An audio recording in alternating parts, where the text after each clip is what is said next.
So, this Vault episode is from all the way back in June of 2017 when Russ and I were in Berlin and I got sunburned sitting on the roof because, I was like Northern Europe, shouldn't get sunburned, but yeah, I got sunburned. So, we're talking about on this one protecting backups, and it's just as relevant today, even though it's pretty old, but it's episode number 19 of Secure Digital Life. Check it out. This is a Security Weekly production for security professionals by security professionals. Please visit securityweekly.com/subscribe to subscribe to all the shows on our network.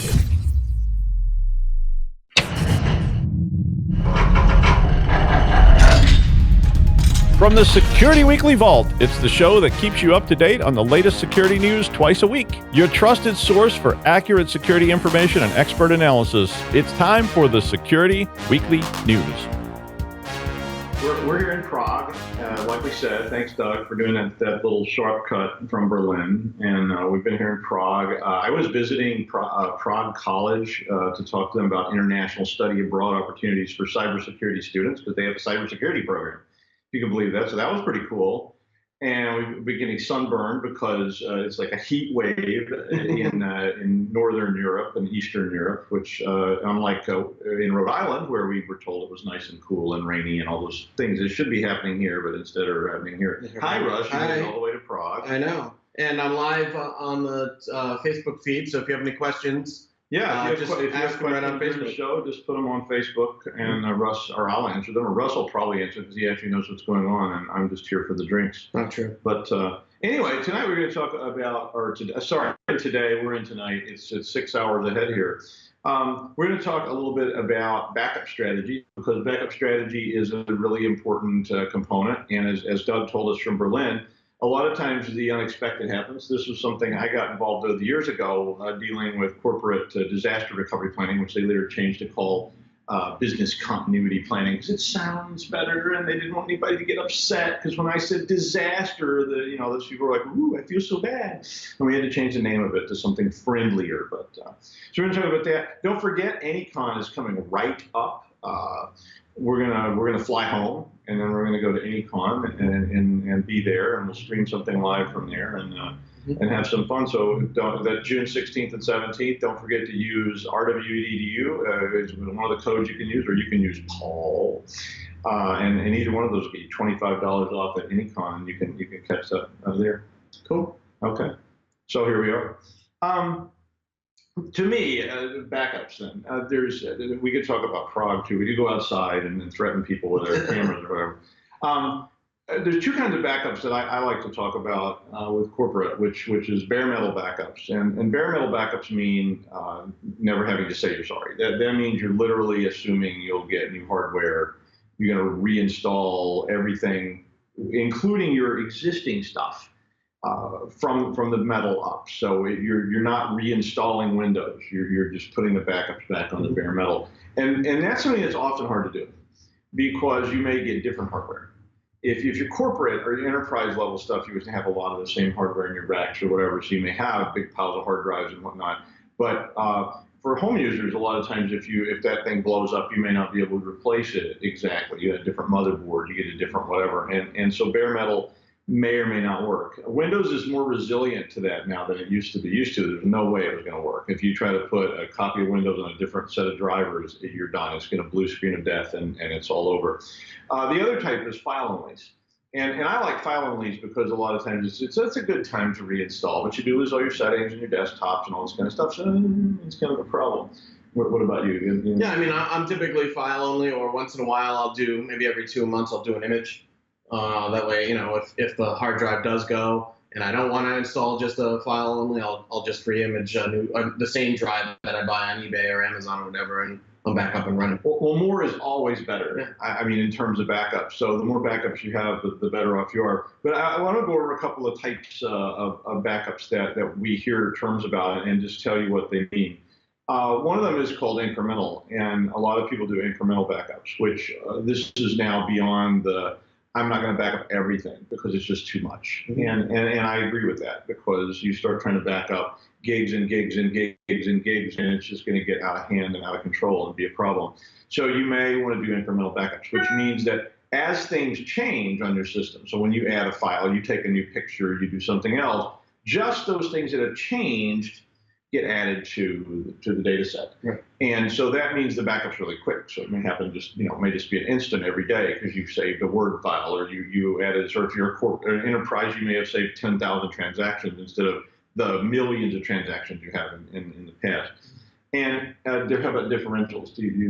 Yeah, I mean, if we do a differential backup, that's a backup where whatever's changed is what's backed up, so that you're not backing up 500 gigs at a time. It's just whatever has changed goes, and it doesn't. Well, they're real similar. Yeah. I mean, a differential backup, you compare one to the other, and then anything that's different gets copied, and that can be a little bit dangerous. By days and time. Well, you want to push. So you want to be careful that you don't overwrite on your backups things because they got hacked or they got changed. So you have to be a little bit careful about that. And we could probably do another whole show with me ranting about push backups and explaining all that. Selective backups are essentially where you just choose and you say, I'm going to back these things up and those things over there I can live without. And some people like to do that. And then obviously complete bare metal backups. And that's a big deal. How often? Okay, Russ, we all have to come clean. How often do you back up? So I use, I'm an Apple guy, so I'm Time Machine every night. As soon as I hop on my Wi-Fi, I have a time capsule, and it just instantaneously does a differential backup. So I can back up to a certain date, and I keep up to 2 years on that machine. Wow. I also have 3 different USB drives that I use, and I back up 3 different ones. In fact, we're going to see an error message come up here saying I haven't backed up in 140 days. But that's just one for one of the USB drives that I have. But I need to keep all that stuff for I think people lie more about backups than they do about exercise. Yeah. As they always say that's the #1 lie people tell their doctors. The doctor goes, how much do you exercise? Yeah. You're like, oh, every day, man. Or drinking and smoking could also. Yeah, I'll never smoke. I never drink, and I run all the time. And the doctor's like, wow, I watched your show last week, and I saw you smoking a cigar, and you were on Security Weekly, drinking like gin and tonics or something. And it's like, oh yeah, that's all CGI. That's after. No, we don't really do that. Post-process. Oh no, we don't really do that stuff. No way. But people lie about backups all the time too, and we see it. For me, I use cloud-based backups. So I actually just store my files on OneDrive type stuff. And then that's a type of backup because I've got now an off-site hardware-based backup. They're going to protect me from other things. So if my files become damaged, then they're damaged on OneDrive as well. So every so often, and so I'm going to be a little shaky with it, my home stuff, every so often, I actually hard copy all that stuff across to an off-site location that is not touched by my machine, anytime. And that brings us to my term horizon. And horizon is a term I use with enterprise when we were talking about disaster recovery. And you need to use it with yourself. So it's a conversation you need to have with yourself about how far back can you rebuild.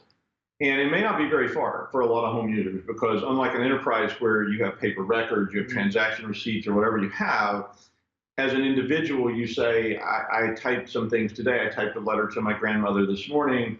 It's gone.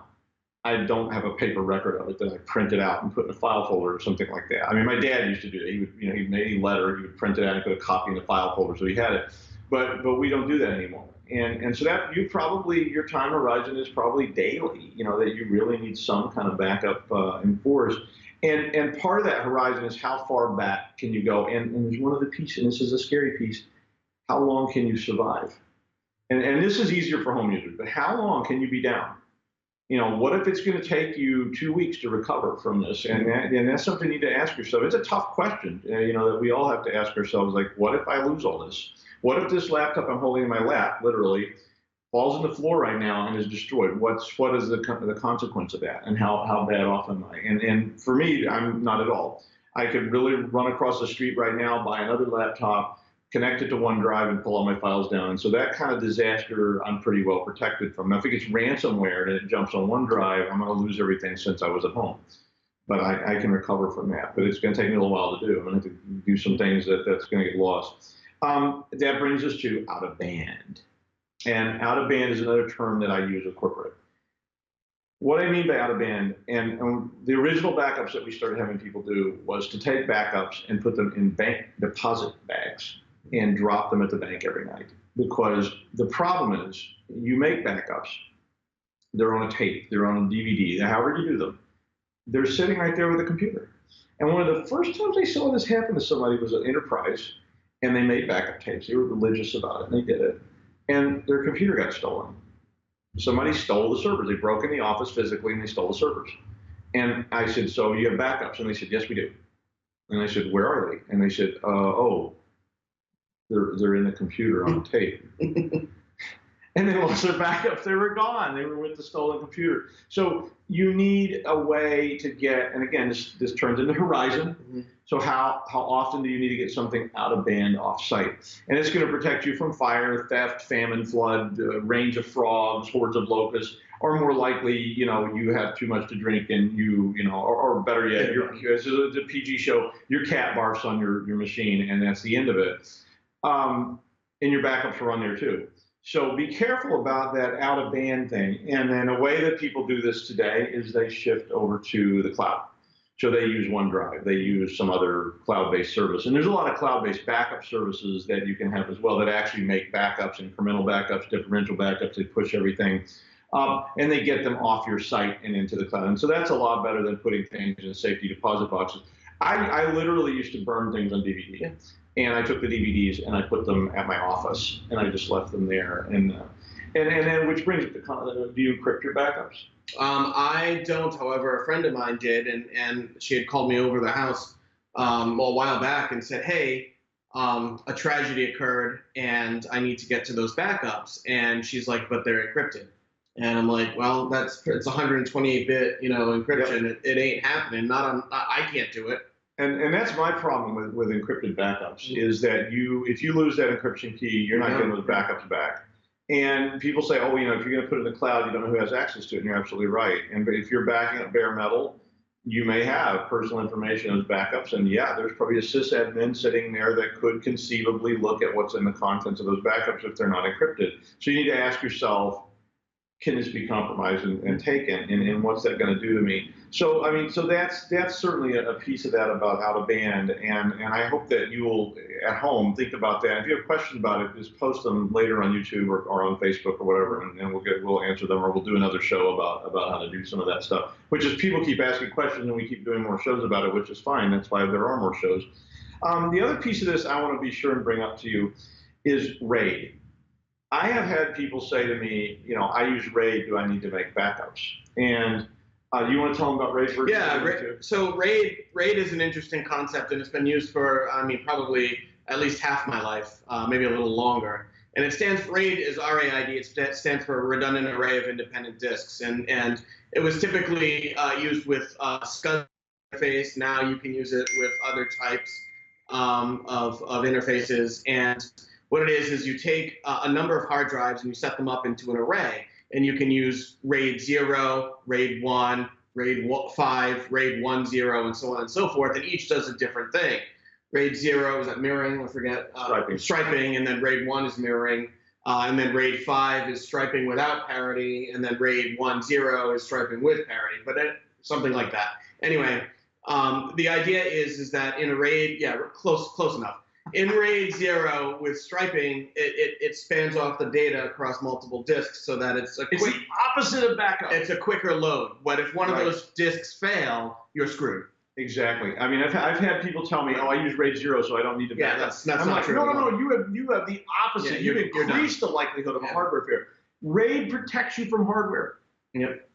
Write that down or something. Yeah, and RAID 1 is mirroring, which means that everything that's copied to the first disk is copied to the second disk. So if disk 1 fails, you can take out disk 1 and put the mirror disk in, and you're up and running like that, literally like that. But even with that, if you're using RAID 1 mirroring, if your files get corrupted, the corruption copies right across the mirror, because that's part of the RAID protocol. So the minute it gets corrupted while you're asleep, it gets copied, or it gets hacked, or it gets stolen, or it gets ransomware. Guess what? Boom, it's copied right across the mirror. So it's still not a backup.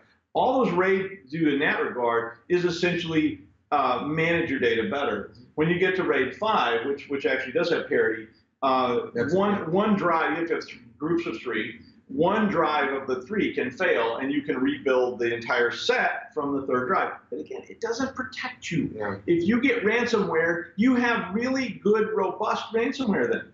I mean, your ransomware is not going to fail on you, because if you did, you could put your drive in there and add and get your whole ransomware disk set back. So if you're thinking that, RAID is a great thing, don't get me wrong, and RAID protects you from hardware failures. So some RAID, not RAID 0. But RAID 5, RAID 6 are expensive ways to protect yourself from hardware failures, but they don't back up your systems, and they don't protect you from corruption or hacks. And that's definitely a problem. And that's the other reason for out of band. Out of band protects you from ransomware, because if you have your files and they're on OneDrive, like mine are, and I get ransomware, the ransomware will likely jump onto the OneDrive, and it will ransomware my OneDrive files. So I'm still screwed. But if I had out of band, so I could go to Meta, which is this big server I have, and I could copy all my files back down, and I'd have to rebuild from the ground up. It's a bare metal rebuild, but I could do it. And when I did that, then I'm going to be in pretty decent shape on the back end, and I don't have to pay somebody the ransomware. And I would, right at this point, I would lose about 5 days worth of stuff from when I've been out of town. And usually that's not that big of a deal. And I could automate that, but it's not that big of a deal at that point, because I don't have that much saved stuff that I couldn't recreate if I really needed to. What about you? No, I mean, same kind of thing. I mean, I think what you're talking about is great. It's not a one and done type thing, like I've said before. It's, if you use a combination of all of these things, that's your best defense against that. And if you don't have a big server and that you want to copy stuff to, you can either buy cloud space, which is not connected. The key to ransomware is it has to be out of band. I mean, it's not just away physically, it's not connected to your system all the time, like real-time backups. So a removable drive will do that. You get a USB removable drive, but it won't help if you leave it plugged in all the time. Because if it's plugged in, the ransomware will see it just as another set of files, and it'll ransomware that removable drive too. So you have to be very careful that when you think about out of band, that you really, really think about out of band. So with that in mind, I guess I was going to mention a couple of things that I want you to do. One, I want you to think about how do you back up and what do you back up. So, and I'll bet you half the people watching are thinking, oh, I haven't backed up in a while. Maybe I should do that. But what are you actually backing up? And how do you have an out-of-band version of that? And how old is it? And you start saying, well, I made a copy, 12 years ago on these old tapes. And so that brings me to the last thing. And then I'll walk out and I'll show you the KFC or something. The last thing is testing. And this is the worst one of all. Have you ever tested your backup plan? Absolutely not. Yeah, me neither. I actually understand how my backup plan works. I mean, and so I think you can get away with it at that level if you're doing it the way I'm doing it.